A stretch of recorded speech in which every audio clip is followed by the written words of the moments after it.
తాకట్లో ఉన్న మీ బంగారాన్ని విడిపించి ఆ రోజు ఆన్లైన్ రేటుకి కొంటాం. Sharma gold company. నమస్తే, వెల్కమ్ టు సుమన్ టీవీ. నేను పద్మిని. ప్రస్తుతంతో పాటు ప్రముఖ ఆధ్యాత్మికవేత్త లక్ష్మీ నరసింహస్వామి ఉపాసకురాలు శ్రీమతి స్రవంతి గారు మనతో పాటు ఉన్నారు. మాట్లాడదాం. అక్క నమస్తే. అక్క నమస్తే పద్మిని.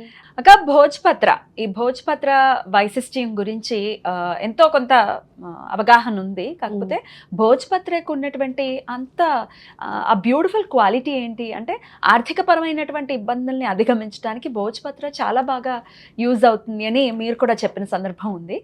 ఒక్కసారి భోజ్పత్రాన్ని ఎట్లా యూటిలైజ్ చేసుకోవచ్చు, ఎక్కడ దొరుకుతుంది, దాన్ని అది ఒరిజినలా కాదా, ఇట్లా రకరకాల సందేహాలు ఉంటాయి కదా, ఇవన్నీ ఒక్కసారి మీ ద్వారా.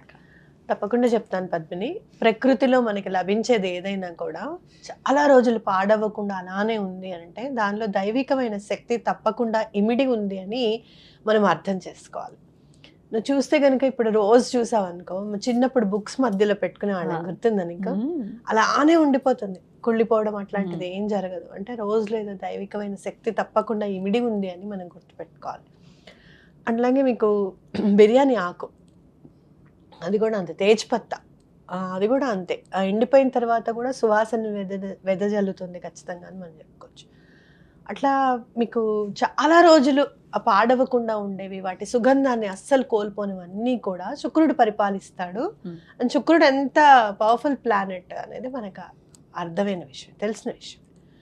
సో ఈ ప్రకృతికి సంబంధించినవన్నీ కూడా శుక్రుడే పరిపాలిస్తాడు అని ఖచ్చితంగా చెప్పుకోవచ్చు. అలాగే సూర్య చంద్రుల అనుగ్రహం వాటి మీద ఉంటుందని కూడా ఖచ్చితంగా చెప్పుకోవచ్చు. బెటిలా యుటిలిస్ అంటారు. మనకు అంత సైంటిఫిక్గా కావాలి, ఏదైనా కూడా సైంటిఫిక్గా మనకి నిరూపణ కావాలి. పొరిగింటి పుల్లకూర రుచిగా. దీన్ని ఇంగ్లీష్లో బెటిలా యుటిలిస్ అంటారు ఈ చెట్టుని. ఇది హిమాలయ ప్రాంతాల్లో, వెస్టర్న్ హిమాలయ ప్రాంతాల్లో ఎక్కువగా కనిపిస్తుంటుంది అనమాట. పూర్వం ఎక్కడైతే మనం ఇట్లా తాటాకులు రాసుకుంటామో అలానే తాటాకుల మీద రాసుకునే వాళ్ళము. పూర్వం ఇది స్క్రిప్చర్స్ రాయడానికి ఈ చెట్టుని పొరని ఇలా తీస్తే పేపర్ లాగా వస్తుంది అనమాట. మీరు చూస్తే ఇప్పుడు అరటి నారతో ఎలా అయితే ప్లేట్లు అవి తయారు చేస్తున్నారో, ఇంచుమించు భోజపత్రాకి ఈ అరట నారతో చేసిన ప్లేట్లు ఇంచుమించు మనకి ఈక్వల్ గా కనిపిస్తాయి అనమాట. ఆ తామరది మనం ఆకు ఉంటుంది చక్కగా, ఇట్లా కాండం కూడా ఉంటుంది కదా, అది కనుక తీసేస్తే నారలాగా వస్తుంది. ఆ నారని ఒత్తిని కలిపి పెడితే దీపాలు చాలా మంచిది, అమ్మవారికి చాలా ఇష్టం. అట్లా ప్రతి దాన్ని మనము ప్రకృతిలో ఉన్న ప్రతి దాన్ని మనం ఉపయోగించుకోవడం అనేది చూస్తుంటాం. అయితే ఈ బిటిలా యుటిలిస్ అంటే ఈ భోజపత్రాన్ని కాండం నుంచి ఇట్లా రఫ్గా ఇట్లా తీస్తే ఆకులాగా వస్తుంది, పేపర్ లాగా వస్తుంది అనమాట. అది ఎంత బాగుంటుందంటే చూడడానికి. ఎవరైనా గంధం పూసేసారా దాని చుట్టూరా, ఆ లైన్స్ అన్ని కూడా ఎలా అయితే మనకి చేతి వేళ్ల మీద గీతలు ఉంటాయో, ఆకుల మీద ఎలా అయితే గీతలు ఉంటాయో, ప్రతి ఒక్క ఆకుకి ఒక వే ఉంటుంది కదా, అలా ఎలా అయితే ఉంటుందో అలానే దీనికి కూడా ఉంటుంది అనమాట. అయితే ప్రకృతి ఇచ్చిన వరంగా మనం భావించవచ్చు. ఇది నా జీవితంలోకి ఎలా వచ్చింది అని అంటే, ఒకప్పుడు దైవం అని బుక్ వచ్చేది, ఇప్పుడు రావడం లేదు. అందులో ప్రతి 1 monthకి ఒక ఫ్రీగా ఏదో ఒక ఐటమ్ ఇచ్చేవారు అనమాట, వస్తువు ఇచ్చేవారు. స్ఫటికమాల ఇచ్చేవారు.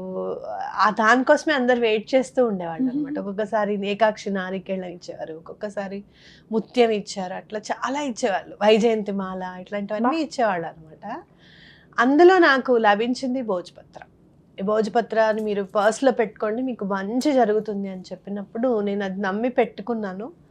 చాలా బాగా కలిసి వచ్చిందని చెప్పుకోవచ్చు. అయితే ఈ భోజ్పత్ర నేను తాటాకుని పెట్టుకున్న తర్వాత నాకేమనిపించింది అంటే, పూర్వం రాసేటప్పుడు ఇవి ఉపయోగించేవాళ్ళు కదా, అట్లా నాకు ఎక్కువగా చదవడం మీద ఎక్కువగా ఆసక్తి వచ్చింది అనేది ఖచ్చితంగా చెప్పుకోవచ్చు. బ్యాక్ 2016 అరౌండ్లో ఇది వచ్చిందని అనుకోవచ్చు.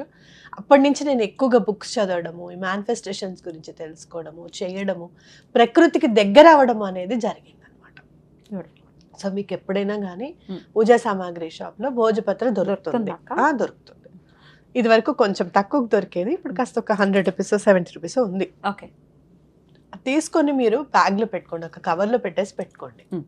దాని మీద ఏదైనా నామం రాసుకోవటం కానీ ఏదైనా అట్లాంటివి ఏమైనా రాయొచ్చా? మీకు ఇష్టమైన నెంబర్స్ రాసుకోవచ్చు. మనం యూనివర్స్కి సంబంధించిన నెంబర్స్ చెప్తూ ఉంటాము, ఆ నెంబర్స్ రాసుకోవచ్చు. లేదా కౌంట్ అని రాసుకోవచ్చు. లేదు అంటే కనుక శ్రీపాదరాజం శరణం ప్రపద్య అని రాసుకుని పెట్టుకోవచ్చు. మీకు ఇష్టమైన దైవం నామం రాసుకొని పెట్టుకోవచ్చు, ఉత్తిగా కూడా పెట్టుకోవచ్చు. ఉత్తిగా ఓకే. నేనైతే ఏమి రాయకుండానే పెట్టుకున్నారా? జస్ట్ పర్స్ లో పెట్టుకున్నాను ఉంది అందులో, ఆ, అలానే పెట్టుకున్నాను. బాగా కలిసి వచ్చింది. బాగానే కలిసి వచ్చింది. మ్మ్. చెప్పా కదా నీకు బుక్స్ ఎక్కువగా చదవడం అనేది జరిగింది అని చెప్పాను. మేబీ నాకు లింక్ ఏంటంటే స్క్రిప్చర్స్ రాసేవాళ్ళు దాని మీద, ఉమ్, ఇదివరకు పేపర్లు ఉండేవి కాదు కాబట్టి అవి యూజ్ చేసేవారు కాబట్టి అవి పెట్టుకున్న తర్వాత ఎక్కువగా బుక్స్ మీద ఇంట్రెస్ట్ వచ్చింది అనేది ఖచ్చితంగా చెప్పుకోవచ్చు. Beautiful beautiful. రైట్ అక్క. అయితే ఈ భోజ్పత్ర మామూలు ఈ అమెజాన్ లో కూడా దొరుకుతుంది. అవును. చక్కగా దాన్ని తీసుకుని మీరు పర్స్ లో పెట్టమన్నారు కాబట్టి లేడీస్ పర్స్ లో పెట్టుకుంటే పీరియడ్స్ ఉన్నప్పుడు తగలటం లాంటివి జరుగుతుంది కదా, అప్పుడు ఎట్లా? నేను పర్స్ లో ఏం చేస్తాను అని అంటే ఎక్కడైనా ఒక జిప్ ఉంటుంది కదా లోపల, అది నేను టచ్ చేయను అనమాట. పీరియడ్స్ లో ఉన్నప్పుడు టచ్ Open చేయకుండా ఓపెన్ చేయకుండా అలా పెట్టేస్తాను ఎప్పుడు కూడా. 2 కర్పూరం బిళ్ళలు దానిలో వేసి పెడతాను అనమాట. మనం జిప్ ఓపెన్ చేయకుండా వాసన రాకుండా. నెల రోజులకు ఒకసారి బ్యాక్ క్లీన్ చేసినప్పుడల్లా మళ్ళీ కర్పూరం బిళ్ళలు వేసి పెడతాను. సో ఏం ప్రాబ్లం ఏం ఉండదు. అట్లానే మానసికంగా మనం ఎప్పుడు కూడా పరిశుద్ధంగా ఉండాలనేది నా ప్రగాఢ విశ్వాసం. రైట్. ఇప్పుడున్న దైనందిన జీవితంలో, పరిగెట్టే జీవితంలో ఇంట్లో పక్కకు కూర్చున్న బ్యాగ్ అయితే మనతో పాటు ఉంటుంది కదా. ఉండాల్సిందే.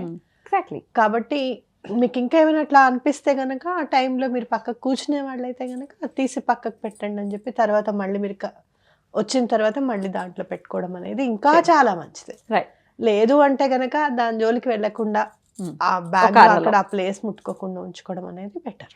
దేవుడి గదిలో కూడా పెట్టచ్చు అనేది వినడం జరిగింది. ఇది ఎంతవరకు పెట్టుకోవచ్చా? పెట్టుకోవచ్చు, తప్పకుండా పెట్టుకోవచ్చు. నాయన మాకు ఈ కోరిక ఉంది, ఆ కోరిక తీరేటట్టుగా మా తలరాత నువ్వే మార్చి రాయి అని చెప్పి ఆ పేపర్ అక్కడ పెడితే తప్పకుండా ఆయన హర్షిస్తాడని మాత్రం నాకు ఖచ్చితంగా నమ్మకం ఉంది. ఎందుకంటే భగవంతుడు దేనికి ఆధీనము అని అంటే ప్రకృతి నుంచి వచ్చిన వస్తువులకి అట్లాగే మంత్రానికి అధీనము అనేది నా గట్టి విశ్వాసం.